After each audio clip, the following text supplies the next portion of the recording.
প্রিয় ভিউয়ার্স, আসসালামু আলাইকুম। কেমন আছেন আপনারা সবাই? তো দেখুন ভিউয়ার্স, আজকে আমি আপনাদের সামনে প্রেজেন্ট করব পটল আলু দিয়ে সরপুঁটি মাছ কিভাবে রান্না করা যায়। তো ভিউয়ার্স, আপনারা ভিডিওটা দেখতে থাকুন, আমি রান্না শুরু করছি। আমি তরকারিটা রান্না করার জন্য দেখুন আমি কিছু পটল আর আলু কেটে নিয়েছি, আর পটলটাকে চামড়া ছিলে 2 খণ্ড করে নিয়েছি।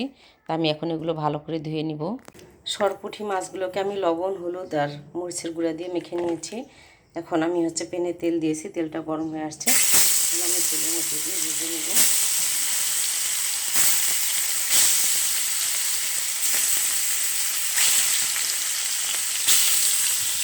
তো মাছগুলোকে আমি উল্টে পাল্টিয়ে দেখুন সুন্দরভাবে ভেজে নিয়েছি। এখন আমি মাছগুলোকে প্যান থেকে তুলে নিব। তো ভিউয়ার্স, তরকারিটা রান্না করার জন্য চুলে আমি একটা প্যান বসিয়েছি, আর প্যানটা গরম হয়ে আসলে মাছ ভাজার তেলটা দিয়েছি, আর তেলটা গরম হয়ে আসছে। এখন আমি কিছু পেঁয়াজ কুচি দিয়েছি। পেঁয়াজ কুচিটা আমি তেলে ভেজে নেব ব্রাউন কালার করে। পেঁয়াজটা ব্রাউন কালার হয়ে আসছে। এখন আমি একটু আদা কুচি, একটু রসুন দিয়েছি। রসুন আর আদা কুচিটা আমি ভেজে নিচ্ছি। রসুন আর আদা কুচিটা ভাজা হয়ে গিয়েছে। এখন আমি সামান্য পরিমাণ পানি দিব। তো পানি দিয়েছি।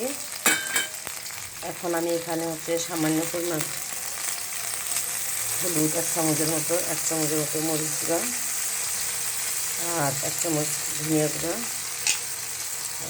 আর পরিমাণ মতো লবণ দিয়েছি। এখন আমি মশলাটাকে ভালোভাবে কষিয়ে নেব।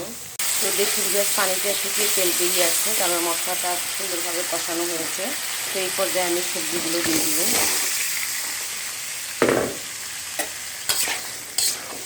সবজিগুলো দিয়েছি। এখন আমি একটু কাঁচা সবজিগুলোকে 2-3 মিনিট সুন্দরভাবে কষিয়ে নিব। তো দেখুন ভিউয়ার্স, আমি পটল আর আলুগুলোকে বেশ কিছুক্ষণ ধরে কষিয়ে নিয়েছি।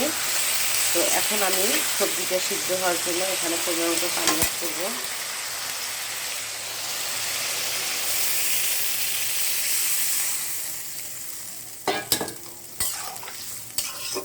তো আমি পরিমাণ মতো পানি দিয়েছি, আর এই পানিটাতেই আমার সবজিটা সিদ্ধ হয়ে যাবে। তো দেখুন ভিউয়ার্স, আমি ঢাকনাটা একটু তুলে নিলাম, আর দেখুন পটলটা প্রায় আধা সিদ্ধ হয়ে আসছে। তো এই পর্যায়ে আমি ভেজে রাখা মাছগুলো অ্যাড করব।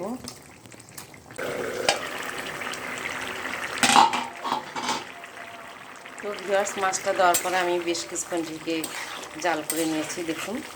তো এখন পানিটা বেশ কমিয়ে আসছে, আর রান্নাটাও মোটামুটি কমপ্লিট।